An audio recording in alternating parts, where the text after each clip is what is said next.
Hello and welcome to Storytime Sessions with Shane Onyou.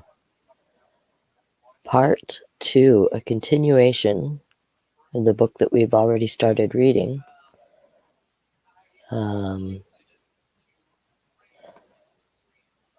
So, last time we were together, we read the chapters 1 through 3 in the book called One True Way.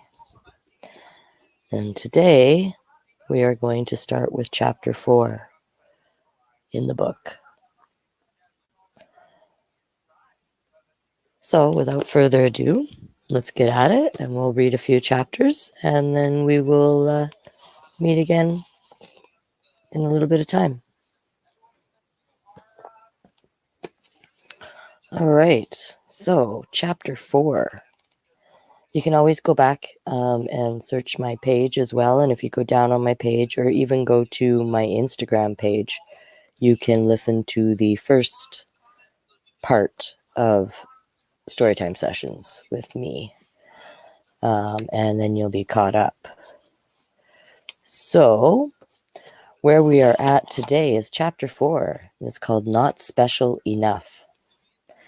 I stood in the kitchen doorway while Sam slapped slices of American cheese on the burgers. Mom, this is my friend Allie Drake. Mrs. Johnson had teased hair, the kind that requires a weekly beauty shop appointment.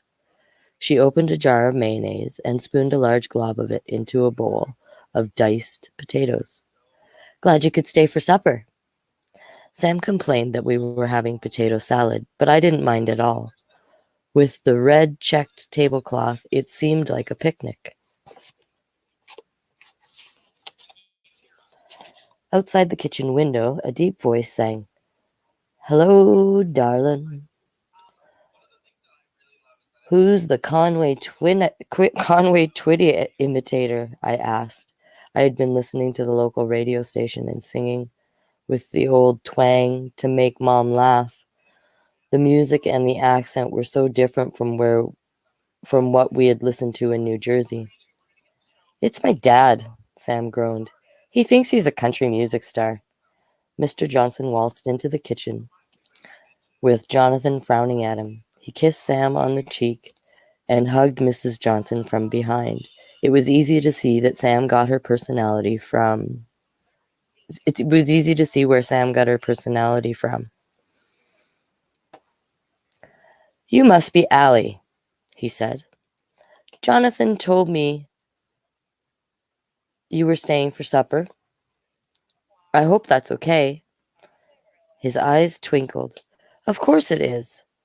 There's never a shortage of food around here." I sat across from Sam and didn't say much during dinner. "No, make that supper."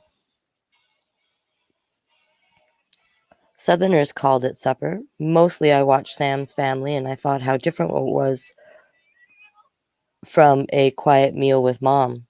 Sam and her father actually arm wrestled for the last burger. It's too funny.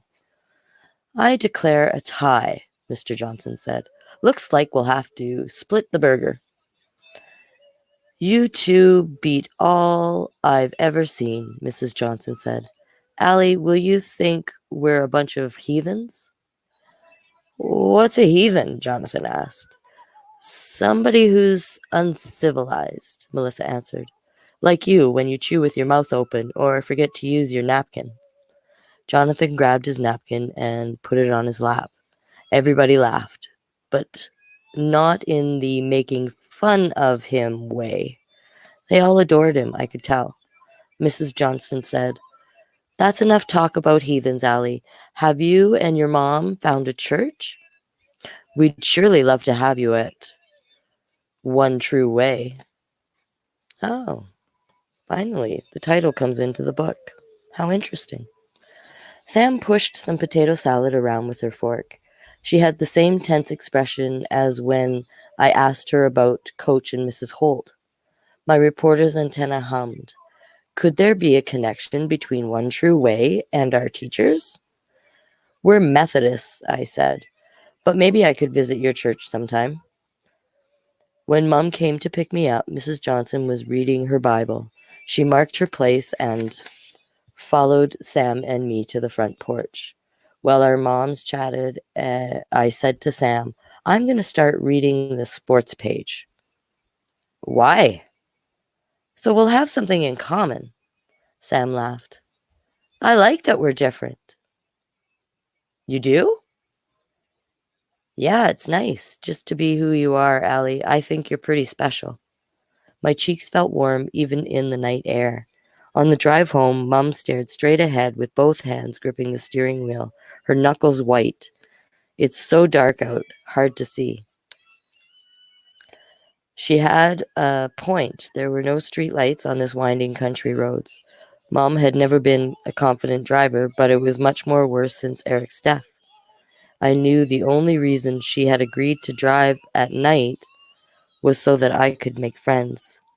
While I had been having fun, she had had dinner alone. That's the kind of thing I would have never worried about when there were 4 of us.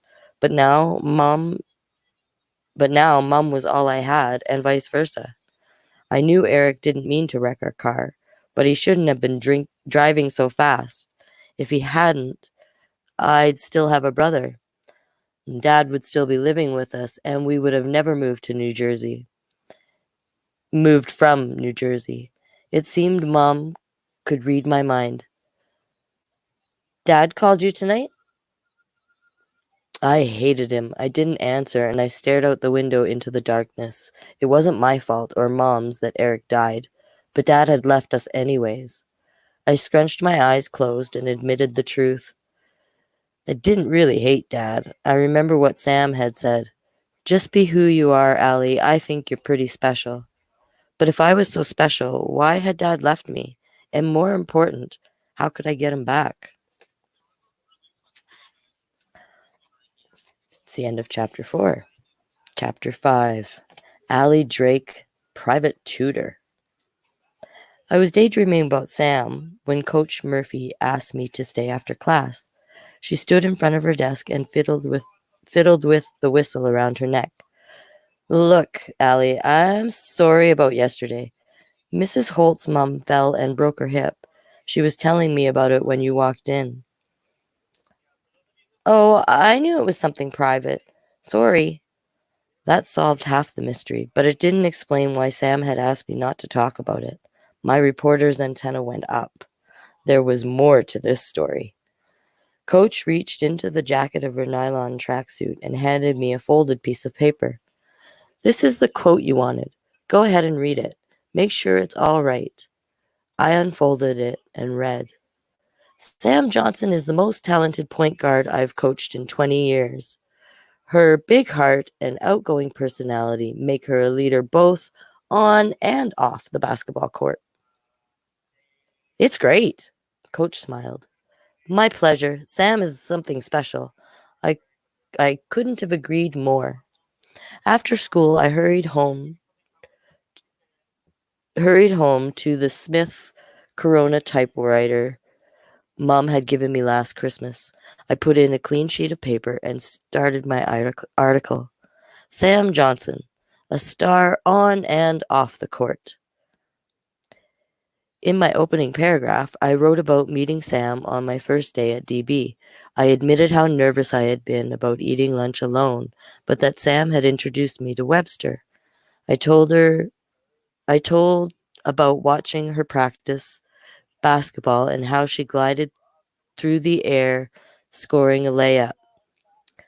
I dropped in the quote from Coach and added a couple of paragraphs about the Pinto World Championship horse show. I even threw in how she had arm wrestled her dad at the dinner table. I ended the article this way. Whether on or off the court, Sam Johnson makes every day more interesting at Daniel Boone Middle School. While I was proofreading and erasing my mistakes, the phone rang. I ran to the hall to answer it. Hey, it's me, Sam. What are you doing? Working on a story about my favorite star athlete. Good. I'm way more interesting than Johnny Tremaine. He's a boring dude. Promise me you won't laugh at me?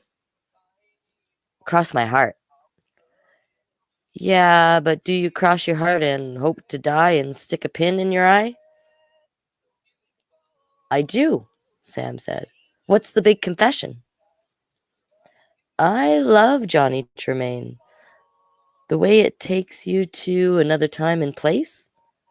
I officially declare you the smartest person I know, Sam said. Except for Webb, he's a brain too. Are you sure you want to be my friend? I'm sure. Sam and I sat breathing into the phones. We didn't have much in common, but it didn't seem to matter. Maybe I could tutor you in English. I'll make a deal with you, Sam said. You can tutor me in English, and I'll teach you to ride Penelope. My heart slammed against my chest. I was afraid of Penelope, but I wanted to impress Sam. I'd have to trust her not to laugh at me or let me get hurt. And I'd have to hide it from Mom. It has to be a secret. My mom wouldn't like that. Not one bit. I won't tell her, Sam said. But won't she notice when your clothes get dusty and you smell like horse? If I wanted to be a normal kid again, I had to take some risks. No problem. I'll bring old clothes to change into and some perfume. In my best Monty Hall imitation, I shouted, "Let's make a deal." I didn't shout that very well, but that's okay. The next morning, I hurried to Mrs. Holt's classroom for an early morning with Webb. He had brought Krispy Kreme donuts, which put me in an outstanding mood. While I licked the jelly off my fingers, Webb read through my article. When he got to the end, he put the second page down and he started reading the first page again. Webster, you're driving me crazy. Do you like it or not? Webb pushed his glasses up. It needs a little more depth. Highlight the coach-player relationship. You tell us how Coach feels about Sam, but how does Sam feel about her coach? He was right. I thought I had turned in the perfect article. I had even had Mum proofread it so it wouldn't have any mistakes. I can fix it, Webb. Do you think I'm good enough to join your staff? You don't mind revising? I wish it had been good enough the first time, but I know revision is part of the process. Revision is the magic word, Webster said. Allie Drake, you're hired. The pay is zero, the hours are long, but on the plus side, you'll get to work with a handsome devil like me. That Webster had a real sense of humor. Donuts, Webb? I'll work for Jelly Donuts. There. Jelly Donuts. I'm not a jelly donut eater, but I do like jelly. I mean donuts, not jelly. Chapter 6. Last chapter for today. Allie Drake, deep thinker.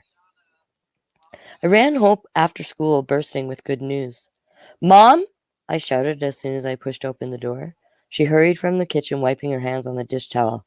Somebody sounds happy. I proceeded to tell her the whole story, how Webb liked my article, but I had to revise. Mum's face glowed. It was the same look she used to get when Eric hit a home run or picked flowers for her. She hadn't looked happy in a long time. That's wonderful news, she said. I'm proud of you, Allison. Would you call me Allie? Mum's eyebrows shot up. What brought this on? Allison is a beautiful name. Allie is my byline. Allie Drake, staff reporter. I waited for an argument, but I didn't get one. I'll try to remember to call you Allie. Revered Walker says, well, she says I have to loosen up.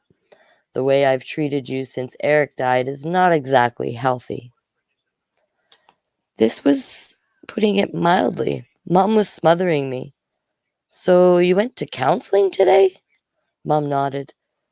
I need to talk about Eric. She clutched the dish towel over her heart. It's all bottled up in here, and if I don't get it out, I'll suffocate. What she didn't say was talking had pushed Dad away. After Eric died, the more she talked about him, the later Dad stayed at work. He wanted to pretend like nothing had happened. One night, I heard him yell, "What good does talking do? We can't fix it." Allie, maybe you'd like to talk to Reverend Walker. Eric's death and what happened with your dad has been hard on you too. I liked having a woman minister. I liked it a lot, but I wasn't sure about counseling, at least not yet. Let me think about it. The smell of lemon and fresh herbs wafted through the house. Roast chicken? You have your dad's nose for food. Since it's Friday, I invited Reverend Walker, Coach Murphy, and Franny Holtz for dinner. How do you know my teachers? Silly question, Mom said.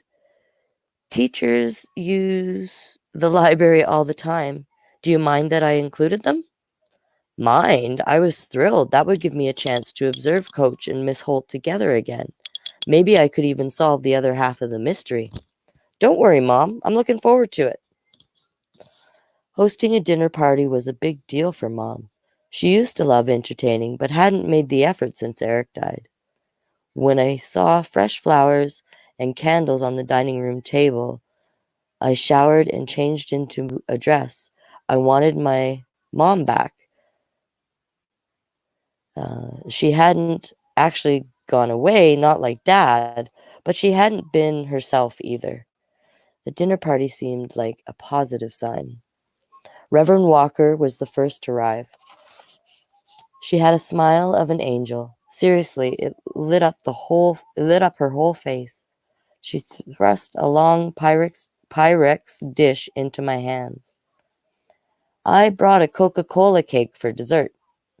I had never heard of such a cake. It was bound to be another strange southern food like grits or black-eyed peas. My palate was definitely expanding. I carried the cake into the dining room and placed it on the sideboard. I heard Reverend Walker say to Mom, "I'm happy you followed my suggestion. Finding something for you to look forward to every day is one of the keys to feeling better." I agree. I slipped into my room and I pulled out my journal. I jotted down, "Find something to look forward to every day." Underneath it, I wrote one name, Sam. She was better than hearing a favorite song on the radio or slurping a cherry Coke. When the doorbell rang for a second time, I hurried to answer it. Coach Murphy and Mrs. Holt stood outside. Both women fit their job descriptions. Coach was tall and muscled, while Miss Holt was small and bookish. Coach handed me a Tupperware container cold enough to freeze my fingers off. Homemade ice cream. Cranked the freezer myself. It's wonderful with Coca-Cola cake, Miss Holt added. I'd pop it into the freezer until after dinner. Reverend Walker must have planned dessert with them. Ice cream to go with her cake? Thank you, I said. The frog was back in my throat because they were being so nice to us. All three women crowded into the kitchen with Mom. She tried to shoo them away while she finished dinner, but they weren't having it. Reverend Walker stirred the gravy, Coach carved the chicken, and Miss Holt rummaged in the junk drawer for matches. Maybe Mom had it all wrong when she'd shut herself away in the house and the library. Having people around wouldn't bring Eric back, but it might help with her loneliness. After Mrs. Holt lit the candles, we held candles around the dinner table. Reverend Walker prayed, "Gracious Lord, we thank you for the gifts of food and friendship. Bless my old friends Murph and Franny and my new friends Elizabeth and Allison. Amen." I didn't say much while the grown-ups chatted about how they had spent their summers. Instead, I watched Coach and Mrs. Holt with a reporter's eye. I wanted to figure out what Sam wouldn't tell me. Everybody should see the Grand Canyon at least once, Coach said. It's spectacular, Mrs. Holt agreed. I would have never ridden a burro in the canyon, but Murph insisted, she laughed. And the year before that, she talked me into scuba diving lessons. Quite adventurous. I'm not sure I could be talked into either of those things, Mum said, but it sounds like you enjoyed them. You should see pictures Franny took of the Grand Canyon, Reverend Walker said. She's a gifted photographer. I'd like to see those pictures. I hadn't meant to blurt that out, but I like taking pictures too. Everybody's invited to our house for a cookout, Coach said. You can see the pictures then. I had an aha moment. Coach had said our house. She and Miss Holt were roommates. The only other adults I knew who lived together without being married were Dad's brother Jeffrey and his boyfriend Dominic. After dinner, Mom brewed coffee for the adults and heated apple cider with a cinnamon stick for me. I kept watching Coach and Mrs. Holt. They looked at each other in a different way from how they looked at Mom and Reverend Walker. Dwayne, Coach snapped her fingers twice. I can't remember that kid's name. Williams, said Miss Holt. Yes, Dwayne Williams. Unless I miss my guess, he and Sam Johnson will both be standouts in high school. Sam is a natural salesman, Reverend Walker added. Every year she sells me magazines I don't have time to read and candy I don't need to eat. I like Sam, Mom said. I'm glad she and Allie are friends. Sam is the most interesting person I've ever met, I said. Mom set her cup down on the coffee table and stared at me. I didn't realize you liked Sam more than your New Jersey friends. Interesting. I felt my face heat up. I was bound to be the color of a ripe tomato. Once we had said goodnight to our guests, Mom asked me to help her clean the kitchen. I grabbed a dish towel, and while she stood at the sink scrubbing the roasting pan, Mom, are Coach and Miss Holt, together? Mom dropped the roasting pan and the white porcelain sink. The noise of the pan made an echo like my question. What? Are they together? I repeated. Mom turned off the faucet and swiveled her face to me. Where did that question come from? From watching them at dinner. They reminded me of a married couple. The way they smile at each other and go on vacations together. Stuff like that. Mom leaned against the sink. She gazed up to the ceiling and took a deep breath. They're like Uncle Jeffrey and Dom. Dad's brother was gay, but nobody ever talked about it. You don't mind? No, if I did, I wouldn't have invited them for dinner. Mom tucked a strand of hair behind her ear. Not everyone in town is quite so open-minded, though. This is not a topic to discuss with your friends. Why? Mom sighed. Because gossip could jeopardize their jobs, like Anita Bryant and that Save Our Children campaign. Some people will do anything to stop gays from living in their communities. Anita Bryant was a Christian celebrity, a former beauty queen who had sold orange juice on TV. She thought gay people were a bad influence on kids and shouldn't be teachers. I had heard Walter Cronkite talk about her on the evening news, but Anita Bryant's in Florida. That's right, Mom said, but her influence is spreading. Our state senator, Jesse Helms, has pledged his support. It's better to let them turn a blind eye than to pretend that Murph and Franny are just roommates. But that's a lie. Mom gave me a hug. It would have been easier for Franny and Murph if they had fallen in love with men, but that's not what happened. I rested my head against Mom's shoulder. It was nice to be treated like an almost grown-up. Mom, you fell in love with Dad, but that hasn't been easy either. Mom sighed again. You're a deep thinker, Allie Drake. The end. We will carry on with chapter 7 when next we meet. But for now, thanks for tuning in. And yeah, have a good rest of your evening. Thanks.